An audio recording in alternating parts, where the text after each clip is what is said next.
ជនជាតិវៀតណាមសរុប25នាក់ត្រូវបានបណ្តេញចេញពីកម្ពុជាតាមប៉ុស្តិ៍នគរបាលច្រកទ្វារព្រំដែនអន្តរជាតិព្រៃវល្លិខេត្តស្វាយរៀង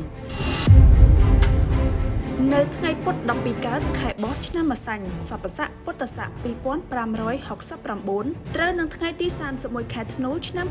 2025តាមអនុសាសន៍ដ៏ខ្ពង់ខ្ពស់ឯកឧត្តមអភិសន្តិបណ្ឌិតឧបនាយករដ្ឋមន្ត្រីរដ្ឋមន្ត្រីក្រសួងមហាផ្ទៃឯកឧត្តមសន្តិបណ្ឌិតនិងថ្នាក់ដឹកនាំក្រសួងមហាផ្ទៃឯកឧត្តមឧត្តមសេនីយ៍ឯកសុកវាសនាអគ្គនាយកអន្តរប្រវេសន៍បានណែនាំឲ្យនាយកដ្ឋានស៊ើបអង្កេតនិងអនុវត្តនីតិវិធីធ្វើការបណ្តេញជនជាតិវៀតណាមសរុបចំនួន25នាក់ស្រី5នាក់ចេញពីព្រះរាជាណាចក្រកម្ពុជាតាមប៉ុស្តិ៍នគរបាលច្រកទ្វារព្រំដែនអន្តរជាតិព្រៃវល្លិខេត្តស្វាយរៀងពាក់ព័ន្ធករណីលួចស្នាក់នៅធ្វើការងារខុសច្បាប់លួចឆ្លងដែនខុសច្បាប់និងប្រើប្រាស់ដោយខុសច្បាប់នៅសារធាតុញៀនក្នុងនោះដែរនាយកដ្ឋានស៊ើបអង្កេតនិងអនុវត្តនីតិវិធីបានទទួលពីមន្ទីរប្រឆាំងបទល្មើសគ្រឿងញៀននិងស្នងការដ្ឋាននគរបាលខេត្តស្វាយរៀងនៃអគ្គស្នងការដ្ឋាននគរបាលជាតិ